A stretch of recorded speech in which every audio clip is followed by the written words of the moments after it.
Que algumas sociedades produzem mais riqueza que outras? Adam Smith vai começar o livro das Nações no primeiro capítulo fazendo basicamente essa pergunta.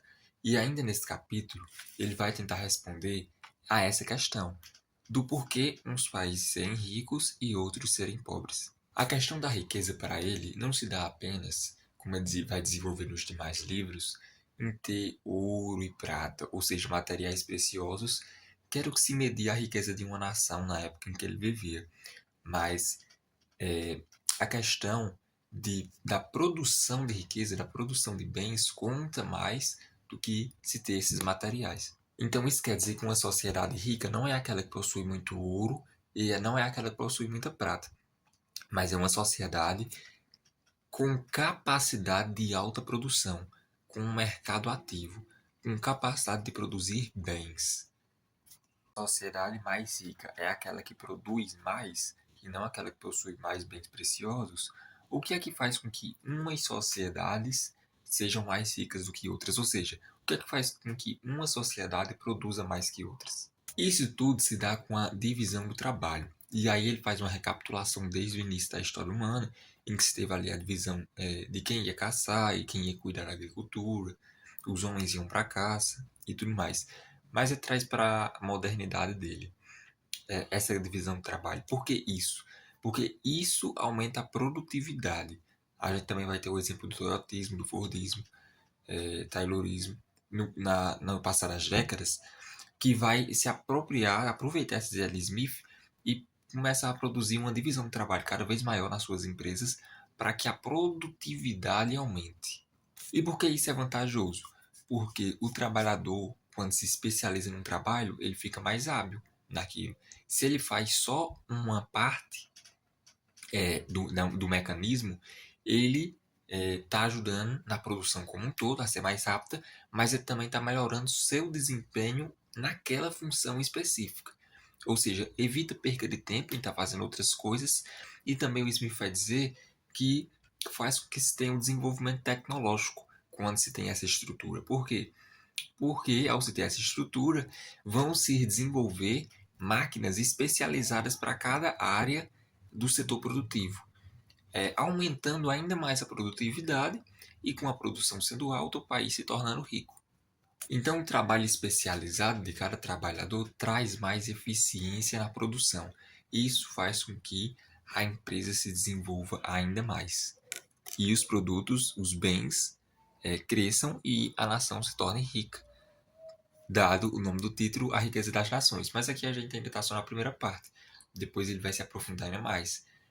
Vai dizer o valor de fato e o valor da utilidade de cada trabalho.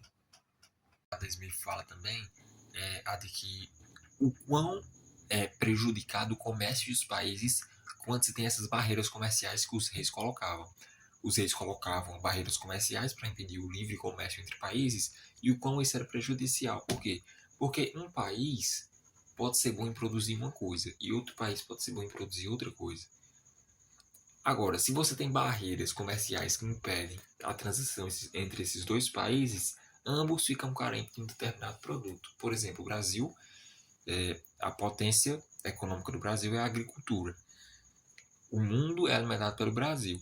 Então, a partir do momento em que você tem um impedimento desse livre comércio da agricultura, por exemplo, isso vai prejudicar tanto quem precisa desse serviço da agricultura, do alimento, tanto os produtores de alimento. Então, por que ele defende o livre mercado? Porque cada país, cada parte do mundo tem uma vocação, dizia Adam Smith. E se você impede que essas diferentes vocações se interliguem e cada uma faça o que sabe fazer melhor, você acaba prejudicando todo mundo. Porque uma área do mundo é boa em tecnologia, outra parte do mundo é boa em agricultura, outra parte do mundo é boa em outro segmento, em saúde, por exemplo. E a partir do momento em que você tem essas interrupções, você acaba prejudicando a todos, porque cada um tem a sua vocação. E se eles não puderem se interligar entre si, acaba que todo mundo sai prejudicado.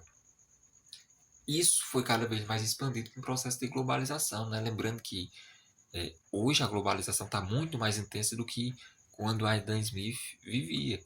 E E isso fez com que se intensificasse essas relações ainda mais entre os países e eles pudessem se ajudar. Não por caridade, como Adam Smith destaca, que não se faz por caridade, mas que por interesse próprio. E ao fazer por interesse próprio, você acaba beneficiando a todos. Porque não teve o exemplo do padeiro, mas, por exemplo, o exemplo da agricultura. É, é muito trabalhoso fazer um plantio e aquele plantio dar resultado.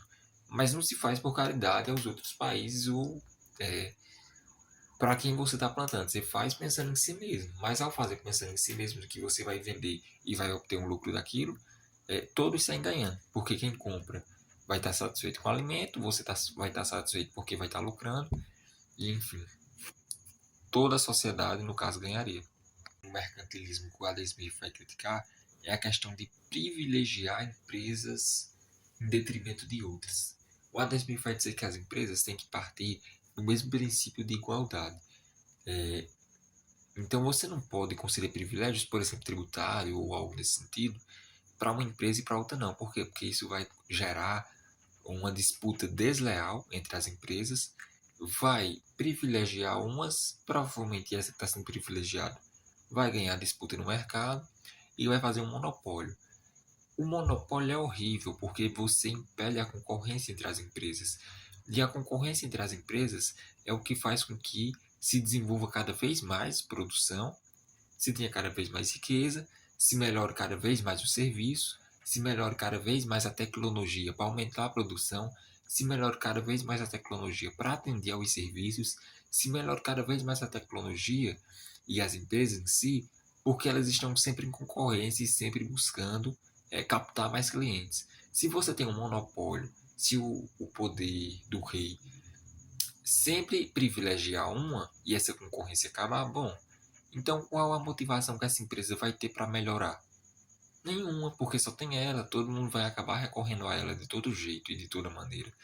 Então, se você acabar monopolizando o comércio e o mercado, isso destrói a criatividade, isso destrói o desenvolvimento, porque sempre vai estar naquela mesmice e por as pessoas sempre irem obrigatoriamente ter que procurar a sua empresa, sendo boa ou não o serviço, só tem ela. Então, isso destrói o desenvolver-se do comércio, da empresa, da indústria. Por isso que, pelo contrário, o Estado tem que criar condições de uma livre concorrência entre as empresas para que elas possam se desenvolver e atender melhor a sociedade. A ação de capital e esse reinvestimento que o Adam Smith está falando é o que vai fazer a economia se desenvolver e girar. Por quê? Porque quando você reinveste, você está ampliando a indústria. E ao ampliar a indústria, você está ampliando a produção. E ao ampliar a produção, você está desenvolvendo a riqueza. E esse é o objetivo final da obra, né? Como as nações ficam ricas. A partir disso, é importante ver de que esse reinvestimento é fundamental, é intrínseco, para que as pessoas possam desenvolver-se. Se você não tivesse esse reinvestimento e só parasse, iria-se ter uma trava, né?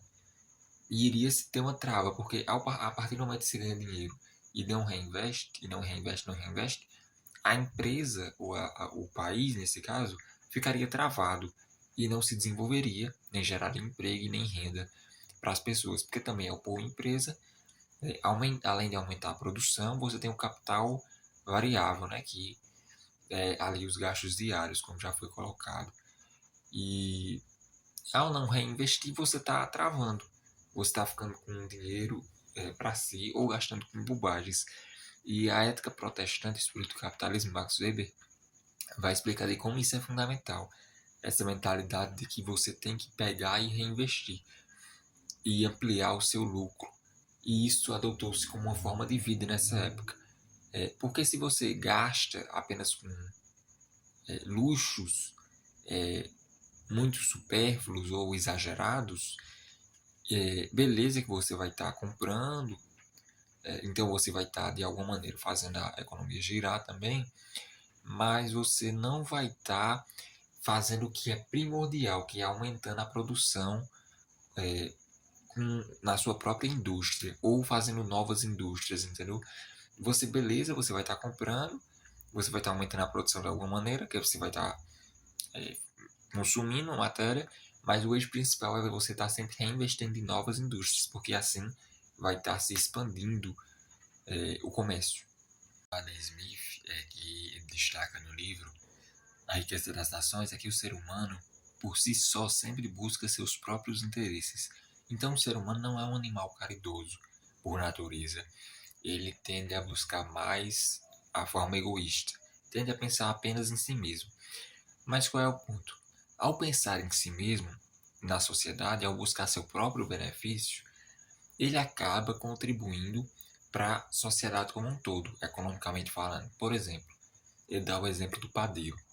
O padeiro ele não quer se acordar de madrugada, 3, 2 horas, 4 horas da manhã para fazer pão. Mas ele sabe que se ele fizer isso, ele vai ao alvorecer, né? 6 horas, 5 horas, ele vai conseguir vender os pães dele e vai conseguir ter um lucro. Ou seja, ele não pensou em você quando ele foi fazer os pães. No sentido de que, hoje eu vou fazer uma caridade e fazer um pão para aquela pessoa, para quando ela se acordar ela ter o que comer. Não, ele pensou nele mesmo, em vender o pão e ter o lucro dele. Mas ao pensar nele mesmo, ele acabou contribuindo com toda a sociedade, porque as pessoas que se acordarem vão ter um pão para comer, vão comprar o pão dele. Então, ao pensar nos seus próprios interesses, o indivíduo acaba contribuindo para a sociedade como um todo. Ele também faz a distinção entre valor de uso e utilidade de algo. O valor de uso é quanto aquilo vale normalmente, e a utilidade de algo é quanto alguém precisa daquilo em determinado momento. Por exemplo, a água tem um valor muito baixo, mas ela é muito útil. Mas ele vai aprofundar esse conceito depois com a demanda e procura, né? Oferta da demanda e procura. Por exemplo, se eu tenho um copo de água que normalmente é muito barato, mas se for para uma pessoa que esteja com muita sede, por exemplo, eu tenho uma caneta que é muito barata, mas se for para uma pessoa que for fazer um vestibular, então o valor de uso daquilo é muito barato, mas a utilidade naquele contexto da pessoa que precisa da caneta para fazer uma prova é muito alto. Ele também dá o exemplo da água, né? Que o valor de uso é muito baixo, mas a utilidade dela é enorme. Sem água ninguém vive. Ele também bota o preço natural e o preço de mercado.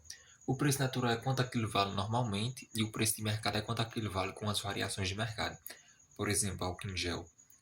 Na época da pandemia, o álcool em gel ficou super procurado, ou seja, naquele momento específico, o preço de mercado subiu, mas o preço normal daquilo era menor, porque havia menos demanda por aquilo, né?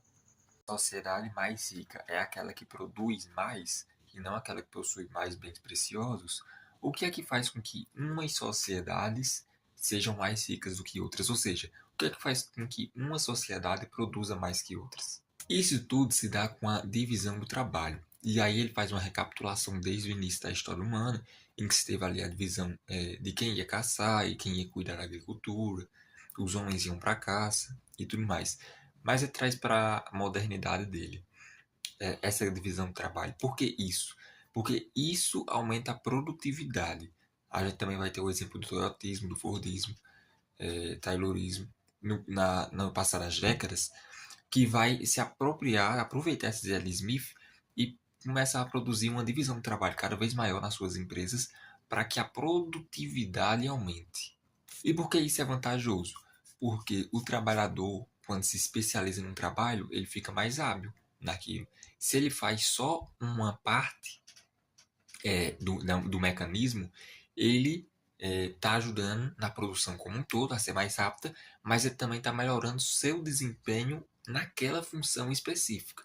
Ou seja, evita perca de tempo em estar fazendo outras coisas, e também o Smith vai dizer que faz com que se tenha um desenvolvimento tecnológico quando se tem essa estrutura. Por quê?